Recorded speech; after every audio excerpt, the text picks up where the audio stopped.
How to make steampunk jewelry. First, smash a bunch of watches and clocks to get the gears out.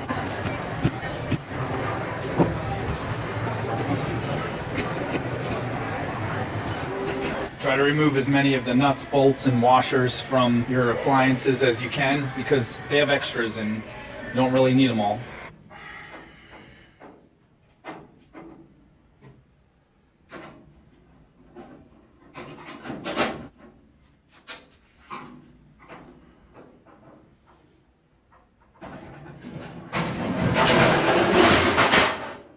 In steampunk, people use a lot of pipes, so go into your basement and see if you can cut out as many pipes. The more pipes you get, the more steampunk you are.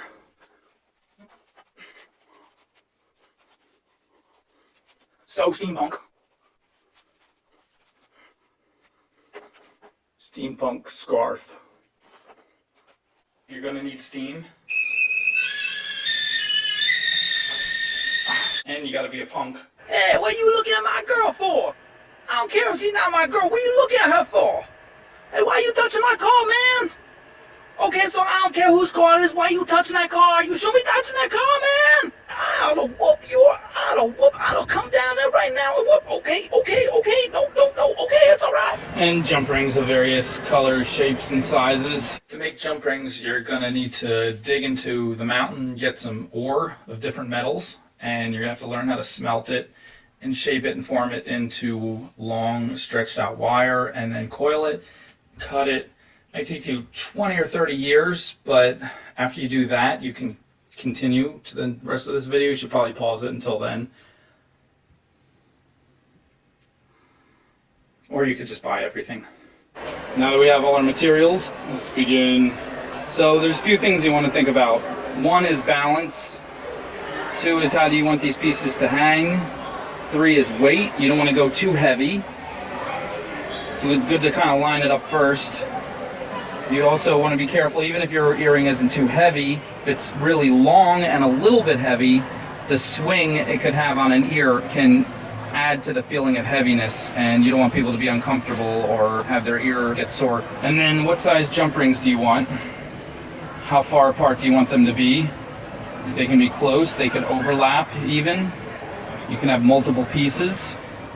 So set yourself up, play around with your pieces, really think about how you want it to be, and then start putting them together, only to quickly discover they never quite hang the way you thought they would. So that's part of the journey. You're going to be opening and closing a lot of jump rings, so prepare yourself. Also think about when you put a jump ring on, if I were to add this jump ring to these two, it would be right like that, and they would face the same way. However, if I added 2 jump rings, that would turn one of the pieces a quarter turn that way. If I added 3 jump rings, it would turn it back. But then it would be very far apart and have a lot more dangle to it. So you got to decide how you want to do this. Sometimes some jump rings will make it too tight. It won't hang loosely. It'll kind of like get stuck or kind of even wonky, or as it's swinging around, it'll get stuck up on top of another piece. You don't want that.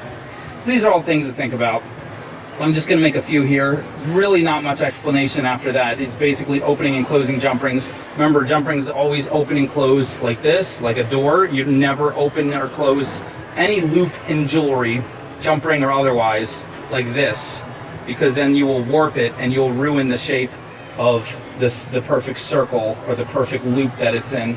So every jump ring you always have, you can use 2 pair of pliers if you need. I'm going to do 1 pair with my fingernail, but basically always open it sideways and close it sideways. And when you close it, give it a little wiggle, kind of push it together, and then make sure that the 2 ends line up as closely as you can so there's almost no scratch. And if you do it really well, you almost lose the part where you can actually see the separation. It'll just look like one complete ring. So let's put some of these together now. Also, don't worry about color. You can use different colors of metal. It actually makes it look cool. If you want all the same metal color, then go for it if you have all the pieces that match, but I like to mix and match different colors. So these are going to be mostly different silvers. This is actually something I found at the hardware store. I'm not sure what it does. I think it's some kind of sprocket for intergalactic space travel. You know, I'm pretty much sure that's what it is. I'm just going to say that's what it is.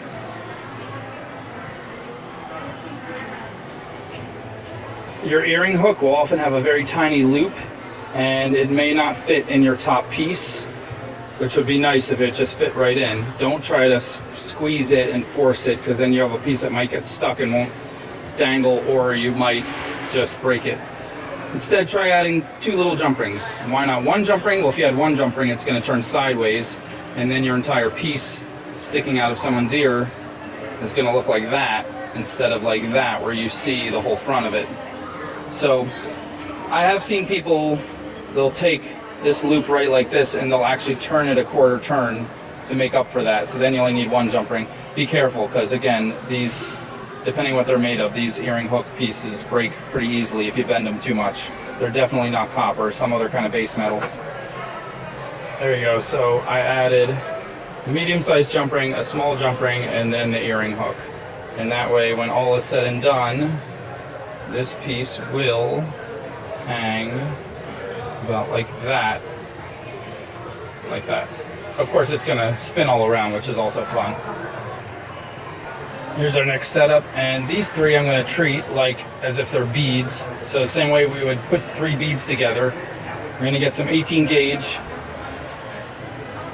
wire. This is silver plated copper.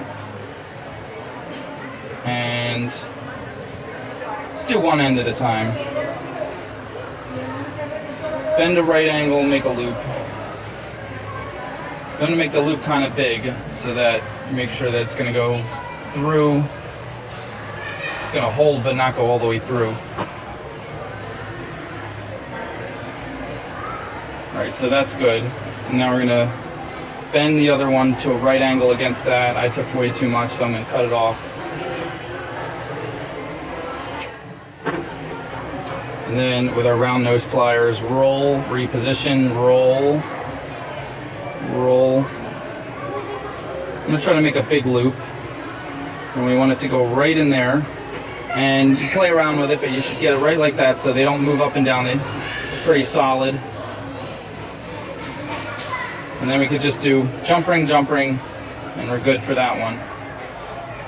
I'll do this one more time. Put them on. Make a right angle. It doesn't have to be against them right just yet. There's our right angle. Grab it. How big you want the loop to be depends on how far down on the loop making pliers you go, or the round nose. And then roll, reposition, roll, reposition, roll. You want to keep repositioning so that you get you're using good body mechanics, not putting too much pressure on your wrist in an awkward way. And then push these tight against that. Tight. Make this next right angle against the beads to hold them as tight as you can. Cut off just as much as you need for the loop. Again, you're going to make mistakes in the beginning. You might have to redo it, or you might have to cut it a few times. And then grab it on the end. Roll. Roll. Roll. Might have to pull it back out, reposition, roll. And you want to get it tight so they're not sliding up and down. Alright?